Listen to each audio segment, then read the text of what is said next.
Audiolibros y más presenta El Conde de Montecristo, un libro escrito por Alejandro Dumas.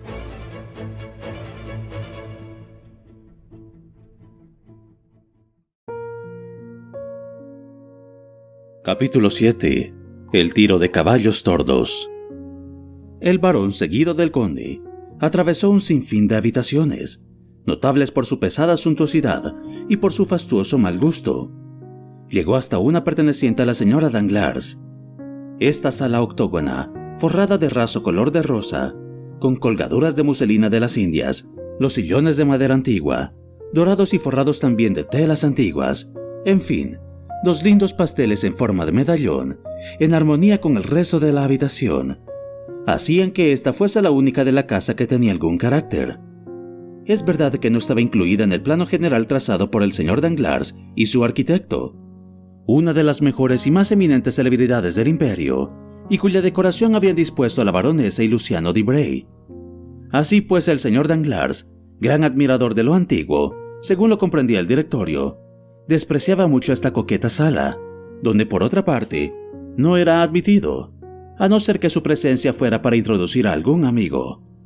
La señora Danglars, cuya belleza podía aún ser citada a pesar de sus 37 años, se hallaba tocando el piano, mientras Luciano de Bray, sentado delante de un velador, hojeaba un álbum.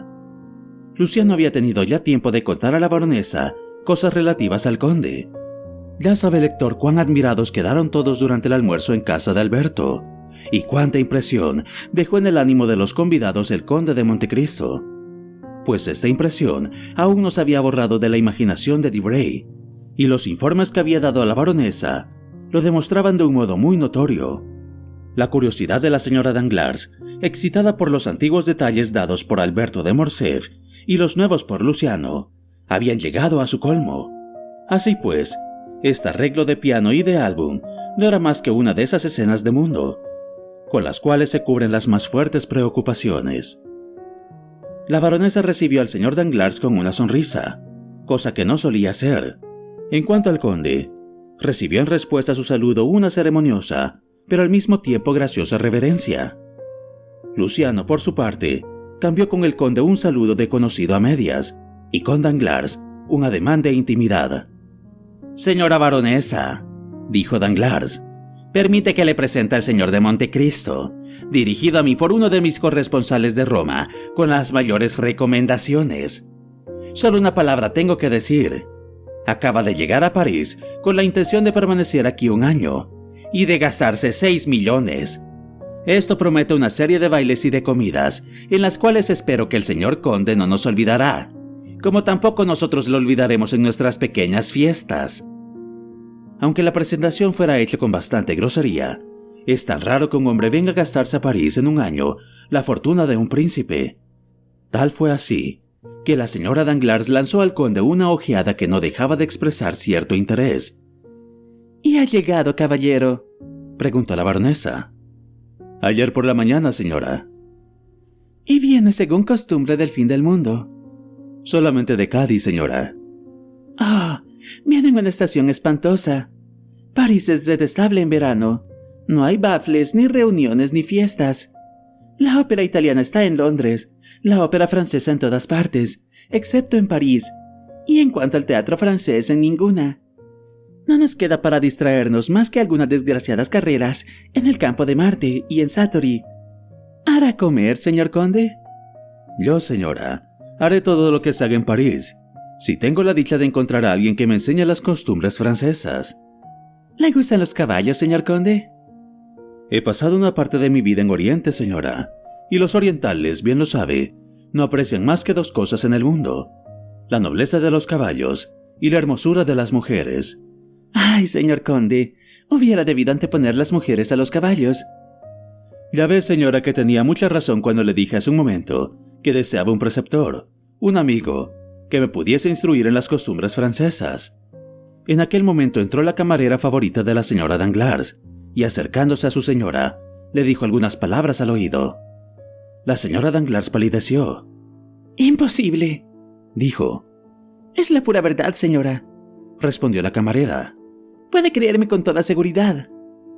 La señora Danglars se volvió hacia su marido. ¿Es cierto, caballero?, le preguntó. ¿Qué, señora?, preguntó Danglars visiblemente agitado. Lo que me dice mi camarera. ¿Y qué te dice? ¿No lo sabes? Lo ignoro completamente. Pues bien, dice que cuando mi cochero fue a enganchar mis caballos, no los encontró en la cuadra. ¿Qué significa esto? Señora, escúcheme. Ya lo escucho, caballero, porque tengo curiosidad por saber lo que va a decir. Estos señores serán testigos. Señores, el señor Danglars tiene 10 caballos en las cuadras, y entre estos 10 hay 2 que son míos. 2 caballos preciosos, los más hermosos de París. Ya los conoce, señor Dibray. Mis caballos tordos. Pues bien, en el momento en que la señora de Villefort me pide un carruaje, y yo se lo prometo para ir al bosque, no aparecen los caballos. El señor Danglars habrá encontrado a quien le haya dado algunos miles de francos más de su precio, y los habrá vendido. ¡Infames especuladores! Los caballos eran demasiado vivos, señora. Apenas tenían 4 años. Siempre estaba temiendo por usted. ¡Ay, caballero! Bien sabe que hace un mes que tengo a mi servicio el mejor cochero de París, a no ser que también lo haya vendido con los caballos.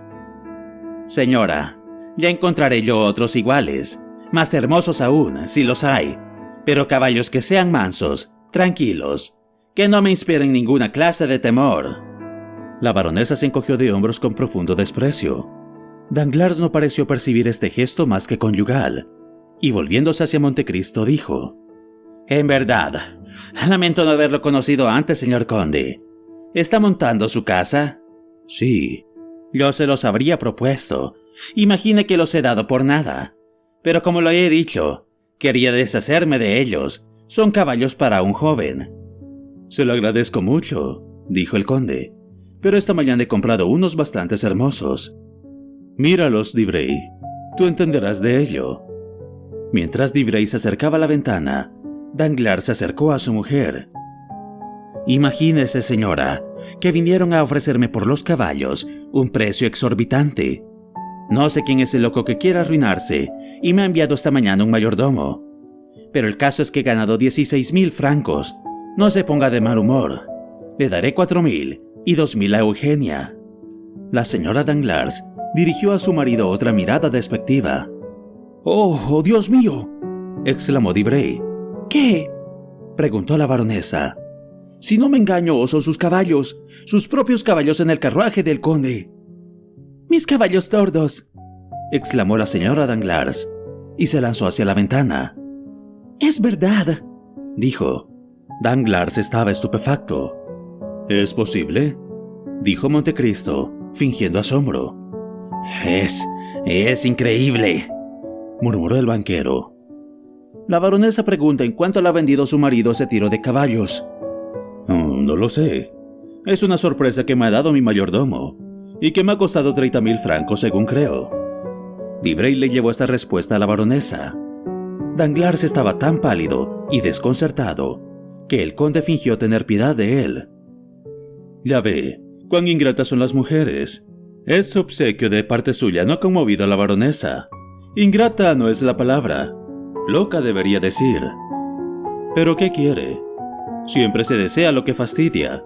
Así pues, lo mejor que puede hacer, señor barón, es no volver a hablar una palabra del asunto. Este es a mi parecer, pero puede hacer lo que le parezca. Danglars no respondió.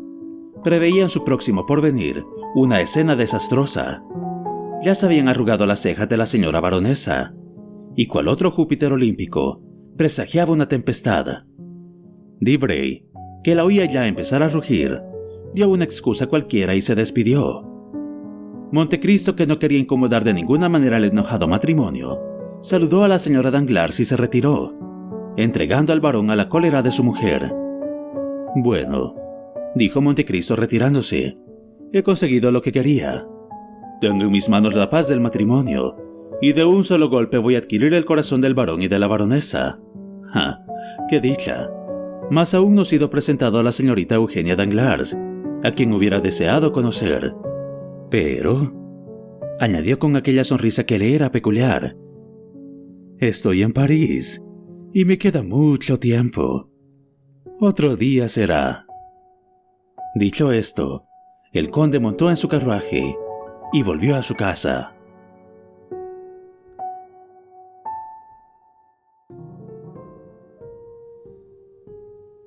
Dos horas después, escribió una carta encantadora a la señora Danglars, en la que le decía que, no queriendo iniciar una entrada en el mundo parisiense contrariando a tan hermosa dama, le suplicaba que aceptara sus caballos.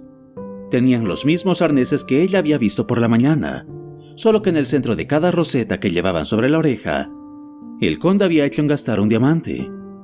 Danglars recibió también una carta del conde. Le pedía permiso para ofrecer a la baronesa este pequeño capricho de millonario, rogándole que disculpara las maneras orientales con que iba acompañado el regalo de los caballos.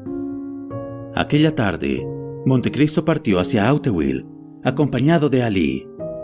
Al día siguiente a las 3, Ali, llamado por un timbrazo, entró en el gabinete del conde. «Ali», le dijo este, «varias veces me has hablado de tu habilidad para lanzar el lazo». Ali hizo una señal afirmativa y se irguió con orgullo. «Bien, así pues, ¿podrías detener un toro?» Ali hizo otra señal afirmativa. «¿Un tigre?» La misma respuesta por parte de Ali. «¿Un león?» Ali hizo la demanda de un hombre que lanza el lazo e imitó un rugido. «Bien, comprendo. ¿Has cazado leones?» Ali hizo un orgulloso movimiento de cabeza. «¿Pero podrías detener en su carrera 2 caballos desbocados?» Ali se sonrió. «Pues bien, escucha. Dentro de poco pasará por aquí un carruaje tirado por 2 caballos tordos, los mismos que yo tenía ayer. Es preciso que a todo trance los detengas delante de mi puerta». Ali bajó a la calle y trazó delante de la puerta una raya sobre la arena. Después volvió y mostró la raya al conde, que la había seguido con la vista. Este le dio 2 golpecitos en el hombro, pues era su modo de dar las gracias a Ali. Luego el novio fue a fumar en pipa a la esquina que formaba la casa, mientras que Montecristo volvía a su gabinete. A las 5, es decir, a la hora en que el conde esperaba el carruaje, su rostro presentaba señales casi imperceptibles de una ligera impaciencia. Se paseaba en una sala que daba a la calle, aplicando el oído por intervalos y acercándose de cuando en cuando a la ventana, por lo cual descubrió a Ali arrojando bocanadas de humo con una regularidad que demostraba que el novio estaba dedicado enteramente a esta importante ocupación. De pronto se oyó un ruido lejano, pero que se acercaba con la rapidez del rayo. Después apareció una carretela, cuyo cochero quería en vano detener los caballos, que avanzaban furiosos con las crines erizadas, más bien saltando con impulsos insensatos que galopando. En la carrera, una joven y un niño de 7 a 8 años estaban abrazados. Tan aterrados estaban que habían perdido hasta las fuerzas para gritar. Hubiera bastado una piedra debajo de la rueda o un árbol en medio del camino para romper el carruaje que crujía.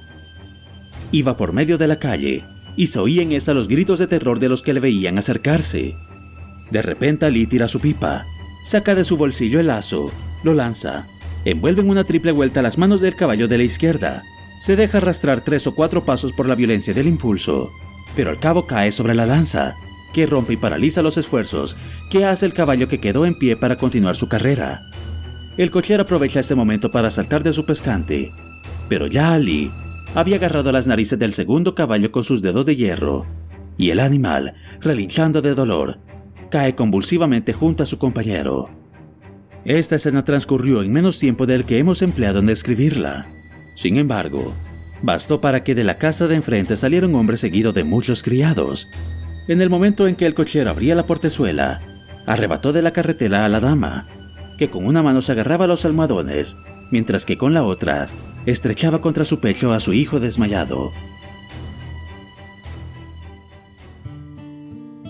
Montecristo los llevó a un salón y los colocó sobre un canapé. «No tema nada, señora. Está a salvo». La señora volvió en sí, y por respuesta le presentó a su hijo con una mirada más elocuente que todas las súplicas. En efecto, el niño estaba desmayado. «Sí, señora, comprendo», dijo el conde examinando al niño. «Pero tranquilícese.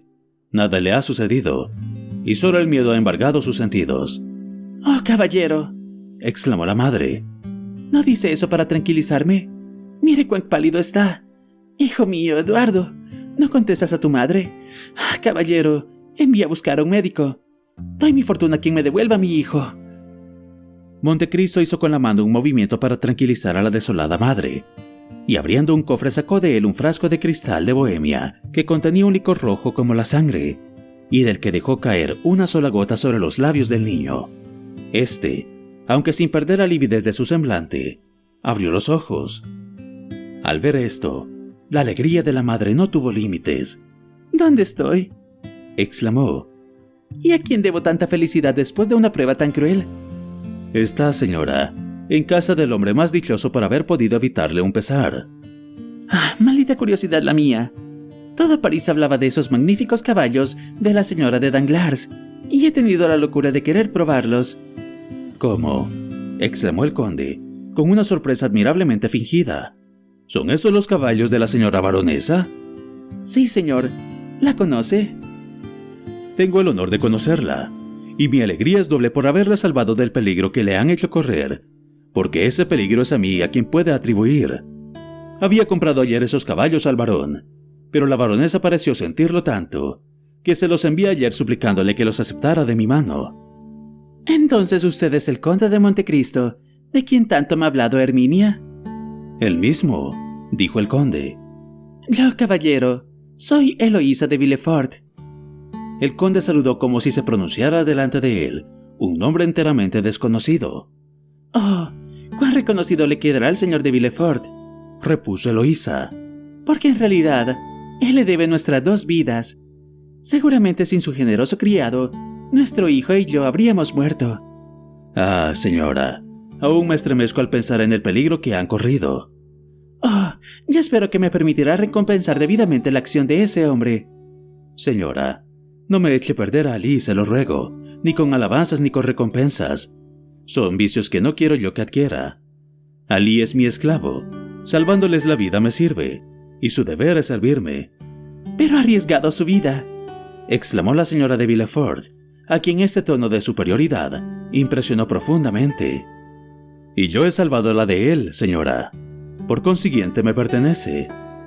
La señora de Villefort se calló.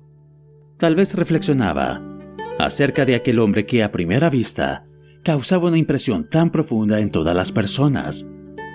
El conde contempló al niño, al que su madre cubría de besos. Era flaco, blanco como los niños de pelo rojo, y sin embargo, un bosque de cabellos cubría su frente, y cayendo sobre sus hombros adornaban su rostro y aumentaban la vivacidad de sus ojos, llenos de malicia y de juvenil maldad. Su boca, apenas sonrosada, era ancha y de delgados labios.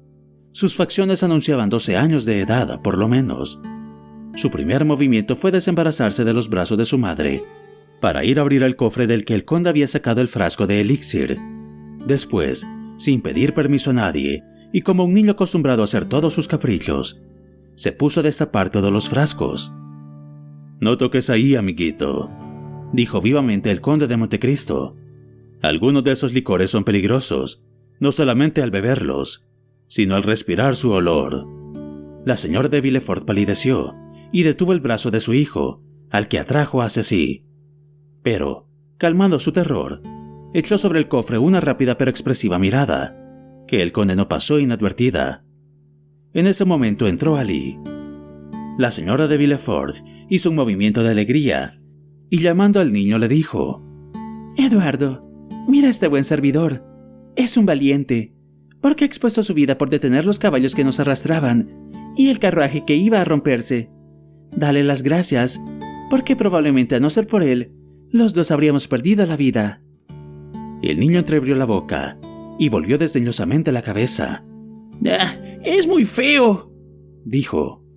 El conde se sonrió, como si el niño acabara de realizar una de sus esperanzas. En cuanto a la señora de Villefort, respondió a su hijo con una moderación que no hubiera sido seguramente del gusto de Juan Santiago Rousseau si el pequeño Eduardo se hubiese llamado Emilio. «Mira», dijo en árabe el conde a Ali, «esta señora dice a su hijo que te dé las gracias por la vida, que has salvado a los 2, y el niño responde que eres muy feo». Ali volvió su inteligente cabeza un instante y miró al niño sin expresión aparente, pero un ligero estremecimiento de su mano demostró a Montecristo que el árabe acababa de ser herido en el corazón. «Caballero», preguntó la señora de Villefort levantándose. «¿es esta su morada habitual?» «No, señora. Es una especie de parador que he comprado. Vivo en los Campos Elíseos número 30. Pero veo que está perfectamente repuesta y que desea retirarse. Acabo de mandar que enganchen esos caballos a mi carruaje. Y Eli, ese muchacho tan feo», dijo al niño sonriendo, «va a tener el honor de conducirlos a su casa, mientras que su cochero quedará aquí, cuidando de la reparación del carruaje. Y una vez terminada esta, uno de mis tiros de caballos le volverá a conducir directamente a casa de la señora Danglars». «Pero», dijo la señora de Villefort, «no me atreveré a ir con esos mismos caballos». «Oh, va a ver, señora», dijo Montecristo. «En manos de Ali, se volverán tan mansos como 2 corderos». Ali se había acercado, en efecto, a los caballos, a los que había puesto de pie con mucho trabajo. Tenía en la mano una esponja empapada en vinagre aromático. Frotó con ella las narices y las sienes de los caballos, cubiertos de espuma y de sudor, y casi al punto empezaron a relinchar estrepitosamente y estremecerse durante algunos segundos. Luego, en medio de una gran muchedumbre, a la que los rezos del carruaje y el rumor que se había esparcido de aquel suceso había traído a la casa, Ali enganchó los caballos al cupé del conde, reunió en sus manos las riendas, subió al pescante, y con gran asombro de los circunstantes, que habían visto a esos caballos impelidos como por un torbellino, se vio obligado a usar el látigo para hacerlos partir. Y aún así, no pudo obtener de los famosos tordos, ahora petrificados, casi muertos, más que un trote tan poco seguro y tan lánguido, que tardaron 2 horas en conducir a la señora de Villefort al barrio de Saint-Honoré, donde tenía su domicilio.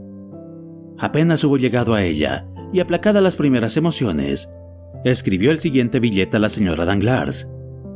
«Querida Herminia, acabo de ser milagrosamente salvado con mi hijo por ese mismo conde de Montecristo, de quien tanto hemos hablado ayer tarde, y que tan lejos estaba yo de sospechar que había de ver hoy.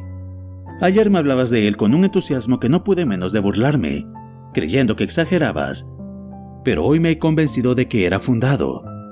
Tus caballos se desbocaron en Renelag, y seguramente íbamos a ser despedazados mi Eduardo y yo, cuando un árabe, un nubio, un hombre negro, en fin, al servicio del conde, detuvo a una señal suya el impulso de los caballos, exponiéndose a morir él mismo, y fue un milagro que no hubiera sucedido. Entonces acudió el conde, nos llevó a Eduardo y a mí a su casa, e hizo volver en sí a Eduardo.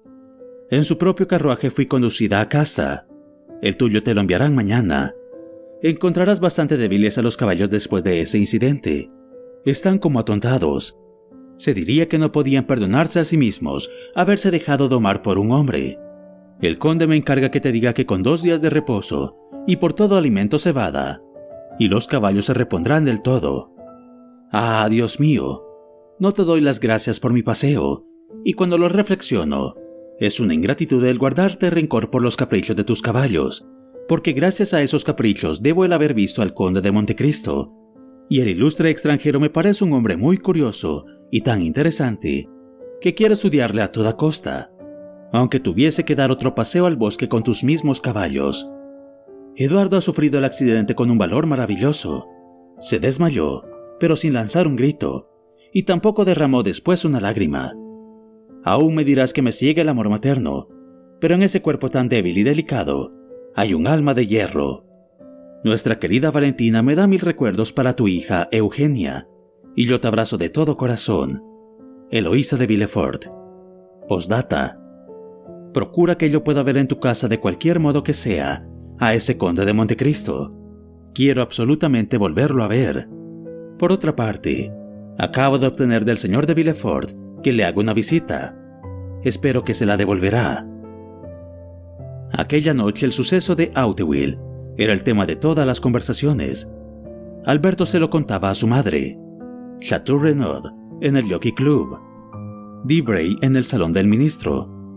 Beauchamp también hizo al conde la galantería de poner en su periódico un párrafo que ensalzó al conde, poniéndole a la altura de un héroe. En fin, esta acción le valió a Montecristo la admiración y el interés de todas las mujeres de la aristocracia. muchas personas fueron a inscribirse en casa de la señora de Villefort, a fin de tener derecho a renovar su visita en tiempo útil, y oír entonces de su boca todos los detalles de esa pintoresca aventura.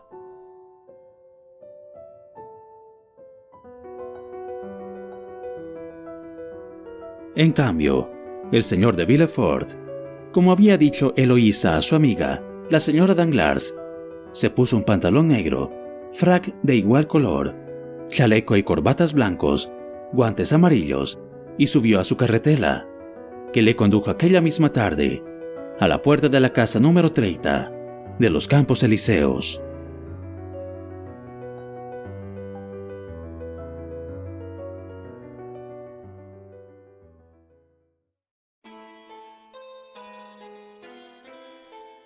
Capítulo 8.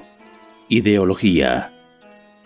Si el conde de Montecristo hubiera vivido más tiempo en el mundo parisiense, habría apreciado la visita que le hacía el señor de Villefort.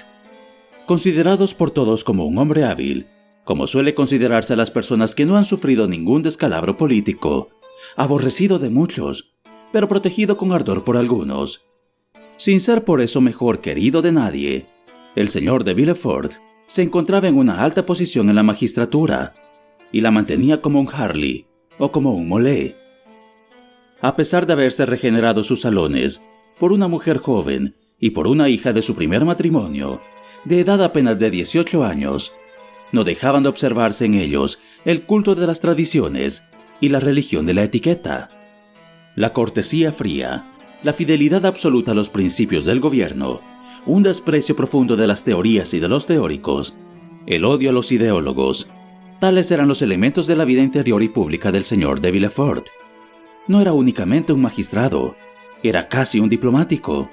Sus relaciones con la antigua corte, de la que siempre hablaba con dignidad y respeto, hacían que la moderna la respetara, y sabía tantas cosas que no solamente la admiraban todos sus conocidos, sino que a veces le hacían consultas.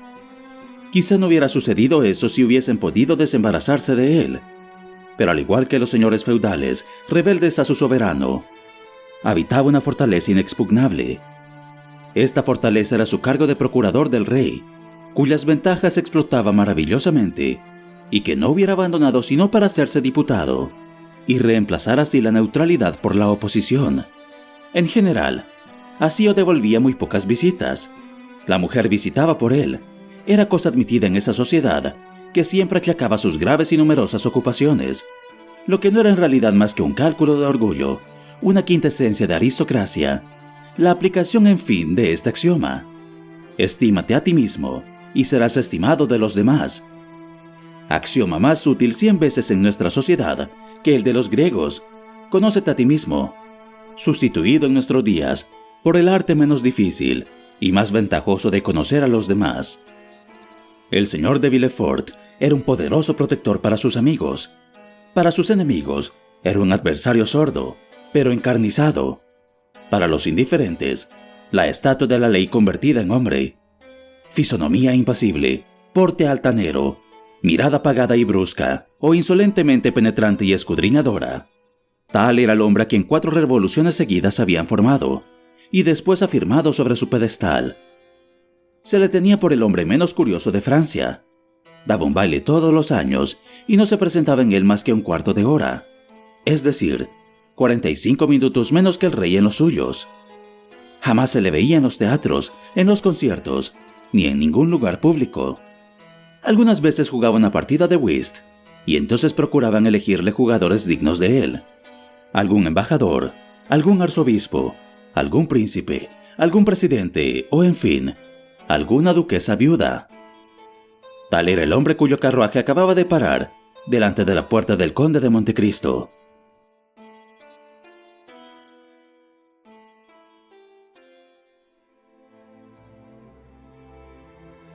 El ayuda de cámara anunció al señor de Villefort en el instante en que el conde, inclinado sobre una gran mesa, seguía el itinerario de San Petersburgo a China.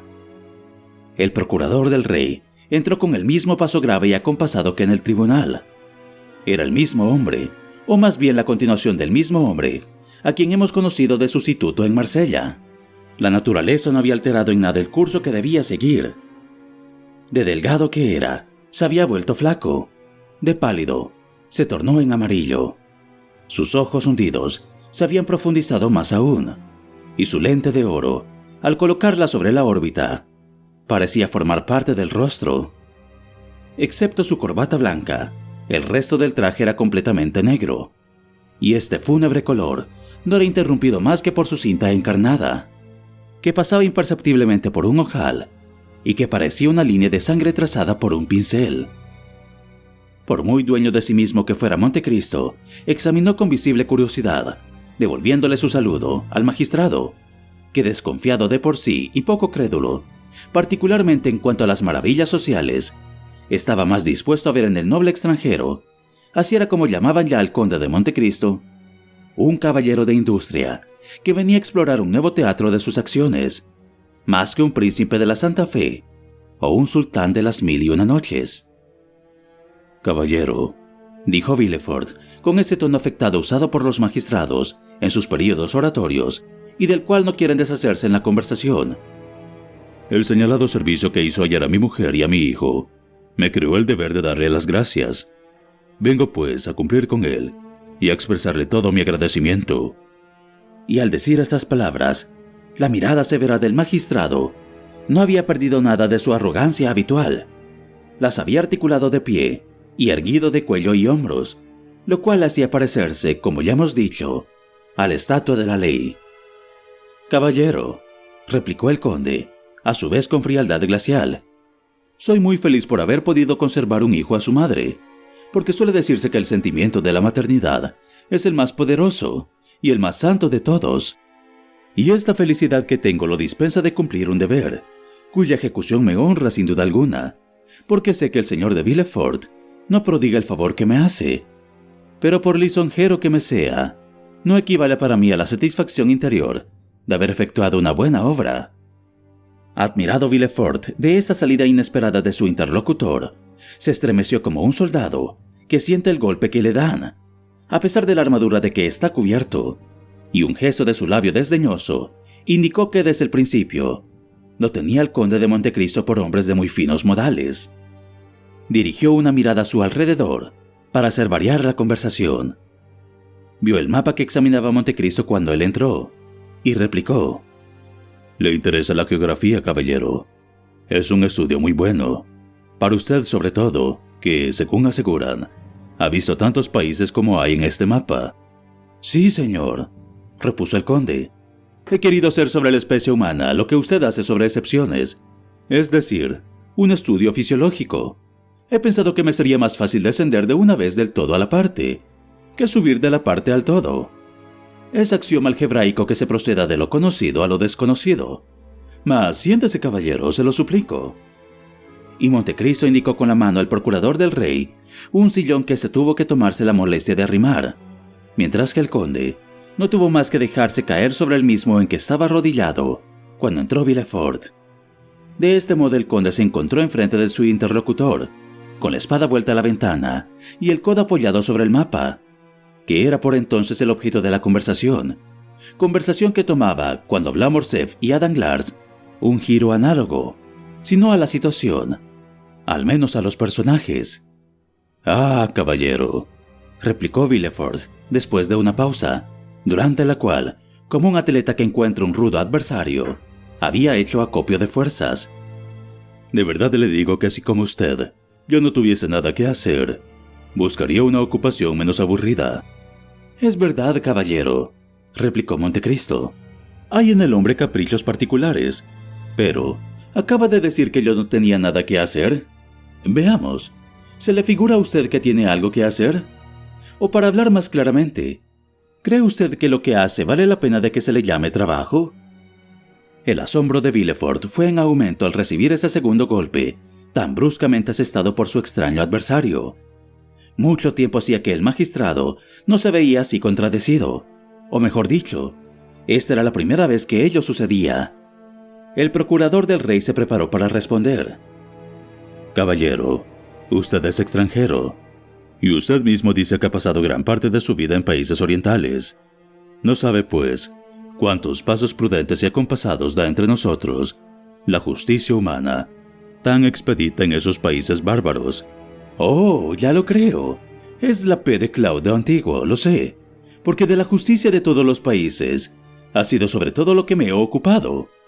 He comparado el procedimiento criminal de todas las naciones con la justicia natural. Y debo decirle, caballero, la ley de los pueblos primitivos, la del talión, ha sido la que he hallado más conforme a las miras de Dios.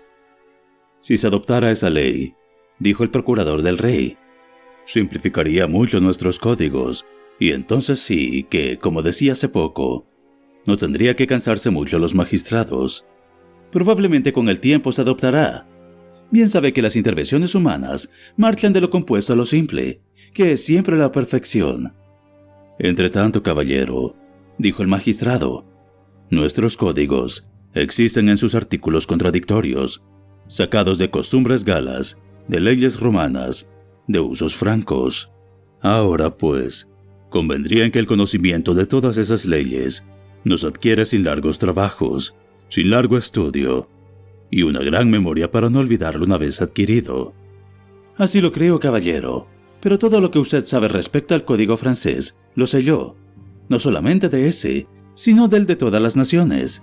Las leyes inglesas, turcas, japonesas, indias, me son tan familiares como las francesas. Y hacía bien en decir que para lo que yo he hecho, tiene usted tan poco que hacer, y para lo que yo he aprendido, tiene usted que aprender muchas cosas. ¿Pero con qué objeto ha aprendido todo eso?, replicó Villefort, asombrado. Montecristo se sonrió. Bien, caballero, veo que a pesar de la reputación que tiene de hombre superior, mira todas las cosas desde el punto de vista mezquino y vulgar de la sociedad, empezando y acabando por el hombre, es decir, desde el punto de vista más estrecho que le está permitido abrazar a la inteligencia humana. Explíquese, caballero, dijo Villefort cada vez más asombrado. No lo comprendo bien. Digo que con la mirada fija en la organización social de las naciones, no ve más que los resortes de la máquina, y no el sublime obrero que la hace andar. Digo que no conoce delante de usted, ni a su alrededor, más misiones que las anejas a nombramientos firmados por un ministro o por un rey, y que se escapan a su corta vista los hombres que Dios ha creado superiores a los empleados de los ministros y de los monarcas, encargándoles que cumplan una misión, en vez de desempeñar un empleo. Tobías tomaba al ángel que debía devolverle la vista por un joven cualquiera. Las naciones tenían a Atila, que debía aniquilarlas, por un conquistador como todos, y fue necesario que ambos revelasen sus misiones celestiales para que se les reconociera. Fue preciso que el uno dijera, soy el ángel del Señor, y el otro, soy el azote de Dios, para que fuese revelada la esencia divina de ambos. Entonces, dijo Villefort, cada vez más absorto y creyendo hablar a un loco, ¿se considera como uno de esos seres extraordinarios que acaba de citar? ¿Por qué no?, dijo Montecristo. Perdone, caballero, replicó Villefort estupefacto. Si al prestarme en su casa ignoraba que fuese un hombre cuyos conocimientos y talento sobrepujan tanto los conocimientos ordinarios y al talento habitual de los hombres. No es costumbre en nosotros, desdichados corrompidos de la civilización, que los nobles, poseedores como usted de una fortuna inmensa, al menos según se asegura, no es costumbre, digo, que esos privilegiados de las riquezas pierdan su tiempo en especulaciones sociales, en sueños filosóficos, buenos a lo sumo para consolar a aquellos a quienes la suerte ha desheredado de los bienes de la tierra. ¿Y qué, caballero? ¿Ha llegado usted a la situación que ocupa sin ser admitido y aún sin haber encontrado excepciones? ¿Y no se ejercita nunca su mirada, que tanta necesidad tendría, sin embargo, de penetración y de seguridad, en adivinar a primera vista qué clase de hombre se halla bajo la influencia de ella? No debería ser un magistrado, no digo el mejor aplicador de la ley, del intérprete más astuto, sino una sonda de acero para llegar a los corazones, una piedra de toque para probar el oro de que está hecha cada alma, con mayor o menor aleación. Caballero, me desconcierta. Jamás había oído hablar a nadie como usted. Es porque ha estado constantemente encerrado en el círculo de las condiciones generales, sin remontarse a las esferas superiores que Dios ha poblado, de seres invisibles y excepcionales. ¿Y cree que existen esas esferas? ¿Y que se encuentran entre nosotros, seres excepcionales e invisibles? ¿Por qué no? ¿Acaso ve el aire que respira y sin el cual no podría vivir? con que no vemos a esos seres de que habla. Claro que sí los ven. Cuando Dios permite que se materialicen, los tocan, les hablan y les responden. Ah, dijo Villefort sonriéndose. Confieso que quería que me avisaran cuando uno de ellos se encuentre en contacto conmigo. Pues su deseo ha sido satisfecho, caballero, porque ha sido avistado hace poco, y ahora mismo se lo vuelvo a advertir. De modo que usted... Yo soy uno de esos seres excepcionales, sí señor, y creo que hasta ahora ningún hombre se ha encontrado en una posición semejante a la mía. Los reinos de los reyes están limitados por montañas, por ríos, por cambios de costumbres o por diversidad de lenguaje. Mi reino es tan grande como el mundo, porque no soy italiano, ni francés, ni indio, ni americano, ni español. Soy cosmopolita. Ningún país puede decir que me aviso nacer. Dios solo sabe qué tierra me verá morir. Asimilo todas las costumbres, hablo todas las lenguas. ¿Me cree francés porque hablo con la misma facilidad y la misma pureza que usted? Pues bien, Ali, mi negro, me cree árabe. Bertuccio, mi mayordomo, me cree italiano. Heidi, mi esclava, me cree griego. Así pues comprenderá que no siendo de ningún país, no pidiendo protección a ningún gobierno, no reconociendo a ningún hombre por hermano mío, no me paralizan ni me detienen los escrúpulos que detienen a los poderosos o los obstáculos que paralizan a los débiles. Solo tengo 2 adversarios y no vencedores, porque con la constancia los sujeto, y son el tiempo y el espacio. El tercero y el más terrible es mi condición de hombre mortal. Este es el único que puede detenerme en mi camino, y antes de que haya conseguido el objeto que deseo, todo lo demás lo tengo calculado. Lo que los hombres llaman reveses de la fortuna, es decir, la ruina, el cambio, las eventualidades, los he previsto yo, y si alguna puede ocurrirme, no por eso pueden derribarme. A menos que muera, continuaré siendo lo que soy. He aquí por qué digo cosas que nunca ha oído, ni de boca de los reyes, porque los reyes lo necesitan, y los hombres le temen. ¿Quién es el que no dice para sí en una sociedad tan ridículamente organizada como la nuestra? Tal vez algún día tendré que acudir al procurador del rey. ¿Y puede usted decir lo contrario? Desde el momento en que vive en Francia, naturalmente tiene que someterse a las leyes francesas.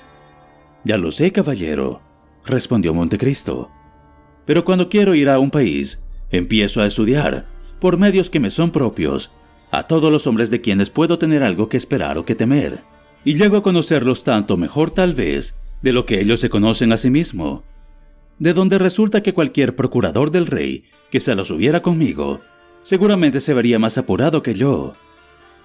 Lo cual quiere decir, replicó vacilando Villefort, que siendo débil la naturaleza humana, todo hombre, según su parecer, ha cometido faltas o crímenes, respondió sencillamente el conde de Montecristo.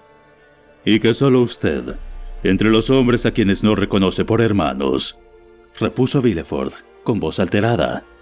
¿Y que solo usted es perfecto? No perfecto, no. Pero no hablemos más de ello, caballero, si la conversación le desagrada, que ni a mí me amenaza su justicia, ni a usted mi doble vista. No, no, caballero, dijo vivamente Villefort, que temía sin duda parecer vencido. No, con su brillante y casi sublime conversación, me ha elevado sobre el nivel ordinario. Ya no hablamos familiarmente, estamos disertando. Ya sabe cuán crueles verdades se dicen a veces los teólogos de la Sorbona, o los filósofos en sus disputas. Supongamos que hablamos de teología social y de filosofía teológica, y le diré una de esas rudas verdades, y es que sacrifica al orgullo, es superior a los demás, pero Dios es superior a usted. Superior a todos, caballero, respondió Montecristo con un acento tan profundo que Villefort se estremeció involuntariamente. Yo tengo mi orgullo para los hombres, serpientes siempre prontas a erguirse contra el que las mira y no les aplasta la cabeza. Sin embargo, abandono ese orgullo delante de Dios, que me ha sacado de la nada para hacerme lo que soy. Entonces, señor conde, lo admiro, repuso Villefort, que por primera vez en ese extraño diálogo acababa de emplear esta fórmula aristocrática para con el extranjero, a quien hasta entonces no había llamado más que caballero. Sí, Se lo repito, si es realmente fuerte, realmente superior, realmente santo e impenetrable, lo cual viene a ser lo mismo, según dice ser soberbio caballero. Esa es la ley de las dominaciones. Pero sin embargo, ¿tiene alguna ambición? Tuve una. ¿Cuál? También yo, como le ocurre a todos los hombres en la vida, fui conducido por Satanás una vez a la montaña más alta de la tierra.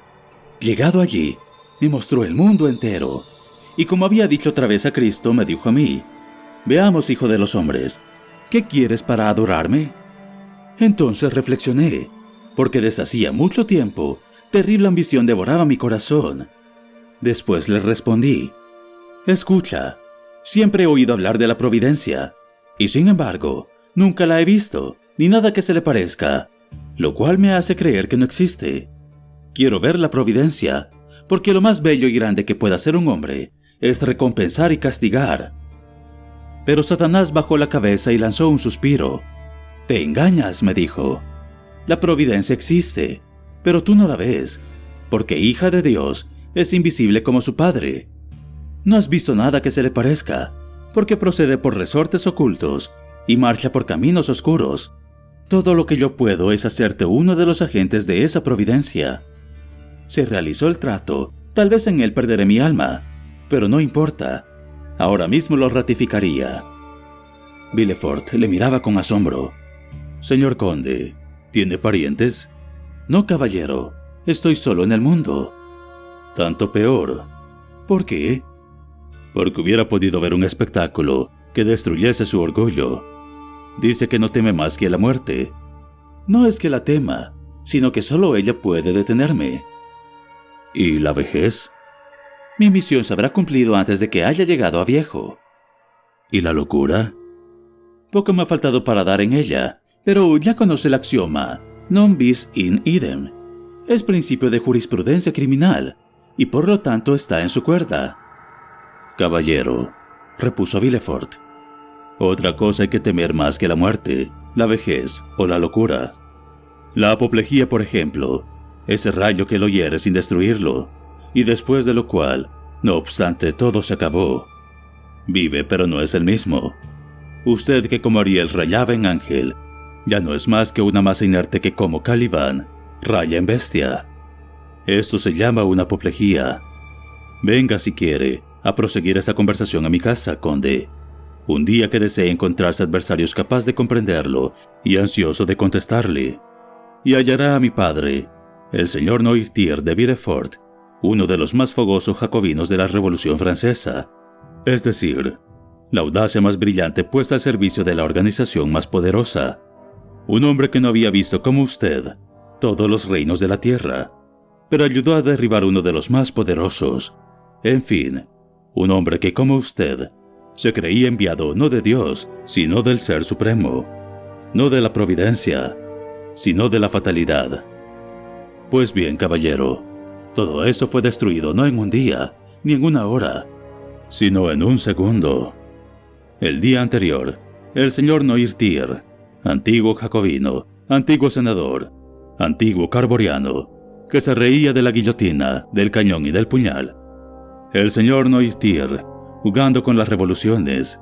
El señor Noirtier, para quien Francia no era más que un vasto juego de ajedrez, del cual peones, torres, caballos y reinas debía desaparecer con tal que al rey se le diera mate.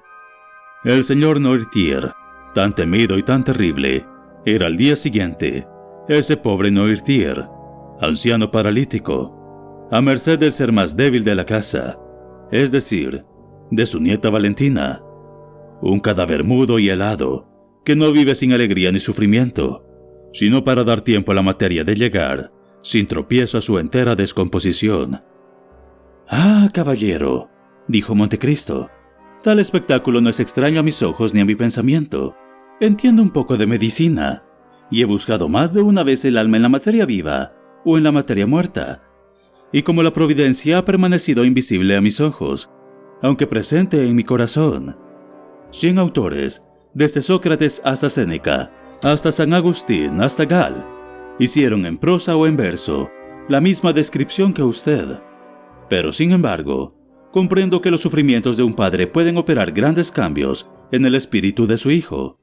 Iré, caballero, puesto que así lo quiere, a contemplar ese terrible espectáculo que debe entristecer su casa. Sin duda sucedería esto si Dios no me hubiera dado una compensación a esta desgracia. Al lado del anciano que desciende hacia esa tumba, tengo 2 hijos que entran en la vida. Valentina, hija de mi primer casamiento, y Eduardo, es a quien ha salvado la vida. ¿Y de esa compensación qué resulta?, preguntó Montecristo. Resulta que mi padre, extraviado por las pasiones, ha cometido una de esas faltas que se libertan de la justicia humana, pero no de la justicia de Dios, y que Dios, no queriendo castigar más que a una persona, le ha castigado solamente a él. Montecristo, con la sonrisa en los labios, arrojó en el fondo de su corazón un rugido que habría hecho huir a Villefort si hubiese podido oírlo. «Adiós, caballero», repuso el magistrado, que hacía algún tiempo estaba levantado y hablaba en pie. «Lo dejo, llevando de usted un recuerdo de estimación que espero le será agradable cuando me conozca mejor. Por otra parte, ha hecho de la señora de Villefort una amiga eterna». Montecristo saludó y se contentó con acompañar hasta la puerta de su gabinete a Villefort, el cual subió a su carruaje, precedido de 2 lacayos que, a una señal de su amo, se apresuraron a abrir la portezuela.